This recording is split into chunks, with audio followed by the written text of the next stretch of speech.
മാനന്തവാടി വികസന കാര്യത്തിൽ ഏറെ പിറകിലാണ് എന്നുള്ളതിൽ അഭിപ്രായ വ്യത്യാസമുണ്ട്.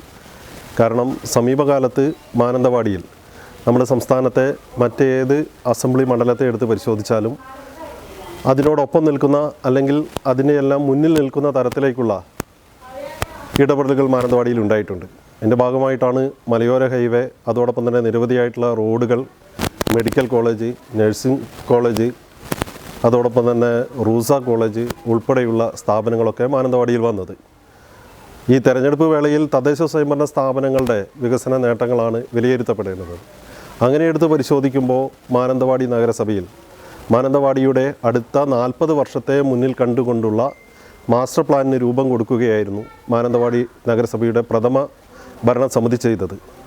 ആ മാസ്റ്റർ പ്ലാനിൽ പറഞ്ഞ നിർദ്ദേശങ്ങളിൽ ഒന്നുപോലും നടപ്പാക്കുന്നതിന് വേണ്ടിയിട്ടോ അതിൽ ഗവൺമെൻറ്റിൻ്റെ ഭാഗത്തു നിന്ന് തന്നെ നമുക്ക് ആനുകൂല്യമായി ലഭിക്കേണ്ടുന്ന ആനുകൂല്യങ്ങൾ വാങ്ങിച്ചെടുക്കുന്നതിനോ ആയതിൻ്റെ അടിസ്ഥാനത്തിലുള്ള ഒരു പ്രവർത്തനവും നിലവിലെ ഭരണസമിതി ചെയ്തിട്ടില്ല എന്നുള്ളതാണ് പോരായ്മ.